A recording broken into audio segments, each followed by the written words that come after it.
Sir ఏంటి పిఠాపురం మండలంలో మల్ల గ్రామంలో దారుణం, దీని మీద అసలు పవన్ కళ్యాణ్ గారు పెదవి విప్పట్లేదని ఇది పెద్ద వైరల్ అవుతున్నది. మరొక వైపు పవన్ కళ్యాణ్ గారి మీద ఏదో కుట్ర జరుగుతున్నదని ఒకరు మాట్లాడతారు. కుట్ర ఏంటి, ఎలాంటి వాటి మీద స్పందించాలి కదా సార్? ప్రతిదానికి కుట్ర సిద్ధాంతాలు సరికాదు సార్. నిజంగా పవన్ కళ్యాణ్ కానీ నాగబాబు కానీ ఈ విషయంలో జోక్యం చేసుకోకపోవడం చాలా బాధాకరమైన విషయం, అభ్యంతరకరమైన విషయం. ఎక్కడ ఇప్పుడు ఉదాహరణకు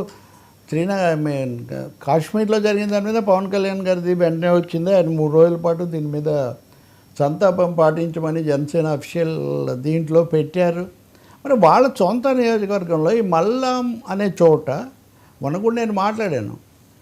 అతను ఒక చనిపోయాడు, దళితుడు, విద్యుత్ శక్తి కరెంట్ పని ఏదో చేయబోయి దానికి ఇంత పరిహారం ఇప్పిస్తూ ఉన్నారు. వీళ్ళు అడిగినంత కాకపోయినా జనసేన వాళ్ళే మన దగ్గర ఇంటర్వ్యూలో చెప్తున్నాడు. కానీ ఆ తర్వాత తేడా వచ్చింది. ముందు ఒప్పుకున్నారు కానీ తర్వాత వాళ్ళు కోపము ఇట్లా అడుగుతారా ఇదంతా ఏదైతే బహిష్కరించారు ఆ ఊళ్ళో. వాళ్ళు దళితులు బహిష్కరించడం ఏంటి సార్ 21వ శతాబ్దంలో? అందులో పవన్ కళ్యాణ్ గారి నియోజకవర్గంలో అని చోట సరే చేసిన వాళ్ళకి ఇది ఉండకపోయిన తర్వాత అయినా కానీ అధికారులు వీళ్ళు అక్కడికి వెళ్ళి ఏదో సర్దుబాటు చేశామని ఆర్డీఓ లేకపోతే ఇంకెవరో వెళ్ళి సర్దుబాటు చేయడం ఏంటి సార్? అసలు దళితులను బహిష్కరించి పనుల్లోకి తీసుకోకుండా షాపుల్లో సరుకులు కొనకుండా ఇవన్నీ చేయడానికి మనం ఏ యుగంలో ఉన్నాము? ఈ విషయాలు మరి ఆయనకు చెప్పరా? ఆయనకు తెలీదు ఎక్కడో ఉన్నారంటే ఒప్పుకుందాం, కానీ ఆయన సహాయకులు చెప్పరా?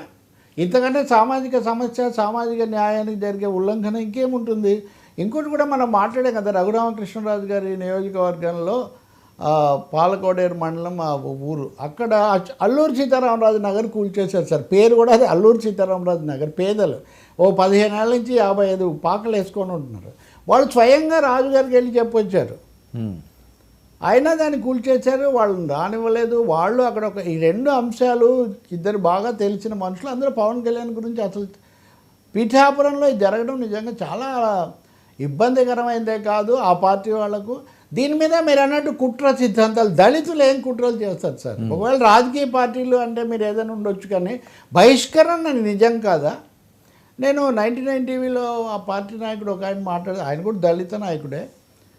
ఆయన ఏమంటారంటే ఆ అబ్బాయి చనిపోయిన ఘటనకు ఈ బహిష్కరణకు సంబంధం లేదు అంటే, లేదు ఒప్పుకుందాం పోనీ, కానీ బహిష్కరణ నిజం కదా? గ్రామ బహిష్కరణ చేసి పనులు చేయకుండా పచారీ సరుకులు కొనకుండా వాళ్ళని అడ్డుకున్నటువంటి వాళ్ళు ఎవరు? వాళ్ళ మీద కనీసమైన ఎస్సీ ఎస్టీ కేసు పెట్టమా? ఉదాహరణకు నేను ఉదయం చూస్తున్నాను, సిపిఎం శ్రీనివాసరావు మాట్లాడుతున్నారు. అంతకుముందు దళితుల మీద వైసీపీ హయాంలో జరిగినప్పుడు ఎంత తీవ్రంగా పవన్ కళ్యాణ్ గారు స్పందించారు. మాట్లాడితే రెల్లి కులస్తులుగా నేను పుట్టాలనుకుంటున్నాను, రెల్లి అని మాట్లాడుతుంటారు. అటువంటి వ్యక్తి. ఇంకో సమస్య కూడా ఉంది. సనాతన అన్నప్పుడు ప్రధానంగా ఈ వర్ణ వ్యవస్థ, ఈ కుల వివక్ష అనే దాని గురించే కదా అందరు అభ్యంతరం పెట్టేది. మరి నిజంగా అక్కడ జరుగుతున్నాయి ఇట్లాంటివి. కాబట్టి ఇప్పటికైనా నా ఉద్దేశంలో ఇద్దరు కూడా, ఉప ముఖ్యమంత్రి, ఉప సభాపతి, deputy speaker, deputy chief minister మరీ ముఖ్యంగా తమ నియోజకవర్గాల్లో జరుగుతున్న ఈ అంశాల గురించి దృష్టి పెట్టడం అవసరం. వాళ్ళకు అటు ఇటు ఉన్న ఛానళ్ళకి ఇది ముఖ్యం కాకపోవచ్చు, కానీ ఒక సామాజిక న్యాయం జరగాలని కోరుకునే వాళ్ళకు. ఇంకోటి, అధికారులు కూడా వెళ్ళి సర్దుబాటు చేసి వచ్చి నివేదిక ఇవ్వలేదా? నివేదిక ఇస్తే ప్రభుత్వం దాని స్పందించాల్సిన అవసరం లేదా? హోంశాఖ మంత్రి కూడా దీని మీద స్పందించాల్సిన అవసరం ఉంది. వాళ్ళు ఏం నివేదిక ఇచ్చారో, అక్కడ ఘటన ఏం జరిగింది వాస్తవంగా, ఆమె కూడా ఆ వర్గాల గురించి బాగా తెలిసిన మనిషి కదా. కాబట్టి ఇప్పటికైనా అక్కడ పూర్తి ప్రశాంతత వచ్చిందా? నేను ఇంకోటి కూడా, మరి వాళ్ళని ఒక వారం రోజులు పనుల్లోకి రానివ్వలేదు అనుకుందాం, 5 రోజులు అనుకుందాం, 16 జరిగింది ఘటన. నిజంగా వారం రోజులు పనులు రాకపోతే వాళ్ళలో కొంతమంది జీవితాలు ఎలా ఉంటాయి సార్? వాళ్ళకి పరిహారం కూడా ఇవ్వాలి. దాన్ని అందరూ కొంచెం సర్దుబాటు, మనుషుల మధ్య సర్దుబాటు కాదు, ఈ పద్ధతుల మధ్య, ఈ ధోరణులు, వివక్షలకు ముగింపు పలికే విధంగా ఉండాలి. కాబట్టి పవన్ మౌనం వీడాల్సిన అవసరం చాలా ఉంది ఈ విషయంలో. ఇది రాష్ట్రం అంతటికి, వాళ్ళ పార్టీకి సంబంధించిన అభిప్రాయం కలిగించడానికి కూడా దోహదం చేసే విషయం ఇది తప్పకుండా. రెండవది, మీరు సనాతన అన్నప్పుడు కుల వివక్ష ఉంది కదా దాంట్లో అంటుంటే నాకు సంబంధం లేదని మీరు అంటున్నారు, కానీ ఇప్పుడు ఎందుకు నిశ్శబ్దంగా ఉన్నారు? మరి ఆయన సలహాదారులు ఏమైనా చెప్తున్నారేమో, వద్దండి ఇక్కడ అని తెలియదు. ఏదైనా ఇది చాలా దురదృష్టకరమైన పరిస్థితి. అలాగే ఆ పాకలు కూడా సరే, ఇంతమంది కార్పొరేట్లకు, ఉర్సా కంపెనీలకు ఇన్ని ఎకరాలు భూమి ఇస్తున్నాము, ఆ 55 పాకలు వాటి వల్ల మొత్తం కాలువ కలుషితం అయిపోతుంది అని ఆరోపణ.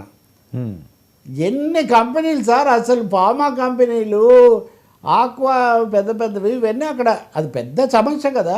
ఇదే పవన్ కళ్యాణ్ ఆక్వా దాని మీద ఫార్మా దాని మీద కూడా వెళ్ళి నిరసన తెలిపొచ్చారు. అప్పుడు ఇవి గోదావరి మండలంలో గోదావరి తీరంలో జరుగుతున్న ఈ అంశాలను చక్కదిద్దుతారు అని నేను ఆశిస్తున్నాను, కోరుతున్నా కూడా. సార్ సెన్సిటివ్ మెసేజ్ వెళ్ళాలి సార్. అవును, సామాజిక ప్రశాంతత ఉండాలి అంటే ఆయా తరగతులకు సంబంధించిన అంశాలు వచ్చినప్పుడు మనం సకాలంలో స్పందించడం చాలా అవసరం. ఆయన సొంత నియోజకవర్గం సొంత నియోజకవర్గం మీరు పైగా శాశ్వతంగా ఉంచుకోవాలనే వర్మ గారితో గొడవ కూడా పెట్టుకుంటే అంతే కదా. కాబట్టి అటువంటిప్పుడు మీరు దాంట్లో సామాజిక న్యాయం లేకుండా మీరు ఎలా స్థిరపడతారు? అసలు అక్కడ జరిగిన అన్యాయాన్ని చక్కదిద్దడము, పెత్తందారులను అదుపు చేయకపోతే ఈరోజు వాళ్ళు అయ్యారు, రేపు ఇంకోరు అవుతారు. అవును, నాకెవరో మెసేజ్ పెట్టారు పోయినసారి మాట్లాడినప్పుడు, వాళ్ళని అగ్రవర్ణాలు అనకండి పెత్తందారులు అనండి అని. ఈ రెండింటికి తేడా ఏమో నాకు తెలియదు, కానీ అసలు ఎవరిని అగ్రవర్ణాలు అనాలి, ఏదైనా ఒకరిద్దరిని అనాలా, మిగిలిన వాళ్ళు కాదా? ఇవన్నీ అభ్యంతరకరమైన లేనిపోయిన భావజాలాలు ఇవి. పెత్తందారులు అగ్రవర్ణాలు చాలాసార్లు ఒకరే ఉంటారు గ్రామాల్లో. సరే, ఈ పాడుతా తీగ జడ్జెస్పై ప్రసక్తి ఆరోపణలు, సింగర్ ప్రసక్తిపై కౌంటర్ దాడి ఏ రకంగా చూడాలి? ఆ దాడి అలాగని కాదు, మనం మాట్లాడుతున్నప్పుడు కూడా ఇష్టం వచ్చినట్లుగా మెసేజ్లు పెడుతున్న నేపథ్యం అసలు ఎటుపోతుంది? నిజం వర్మ, నిన్న మనం మాట్లాడింది నిజానికి చాలామంది దాన్ని అప్రిషియేట్ చేశారు. ఇది చూడండి sir, national media Hindustan times చూపిస్తున్నాం మీకు. హిందుస్థాన్ టైమ్స్ హిందుస్థాన్ టైమ్స్ చూపిస్తూ ఉంది ఏమంటే 18 ఏళ్ళ అమ్మాయిని 19 years ఓల్డ్ సింగర్ ట్రోల్డ్ అని ఆమెను ఏవేవో మాటలతో చేయటం. అంటే నేషనల్ మీడియా దృష్టికి వచ్చిందంటే అది ఏ స్థాయిలో జరిగిందో మీరు ఊహించండి. అవును, నిన్న మనం చర్చించింది కూడా ఎక్కువ మంది నిజానికి అప్రిషియేట్ చేశారు. ఒక మంచి సమస్య ఇదేదో సింగర్ ప్రవస్తికి, లేకపోతే అక్కడ కొంతమంది సీనియర్ సింగర్లకు, మ్యూజిక్ డైరెక్టర్లకు, ఆ నిర్వహించిన సంస్థకు సంబంధించిన అంశం కాదు సార్. ఇది ఓవరాల్గా music shows, aspiring singers, training అయ్యి వస్తున్నటువంటి యువత, వాళ్ళకి సంబంధించినటువంటి అంశం ఇది. ఆమె కొన్ని అంశాలు ముందుకు తెచ్చారు. నాకు ఇలా జరిగింది, నన్ను బాడీ షేమింగ్ చేశారు, నన్ను పర్టికులర్గా డ్రెస్ చేసుకోమన్నారు, ఏదో కొంచెం ఎక్స్పోజ్ అయ్యే విధంగా. మూడోది, నేను కోరుకున్న పాటలు నాకు ఇవ్వలేదు. నాలుగవది, మా అమ్మని కూడా అన్నారు. ఇలా ఒక 5-6 ఆ అమ్మాయి బాధతో చెప్పింది అనుకోవాలి. నేను ఇంకోటి కూడా చెప్పాను. ఆమె చెప్పి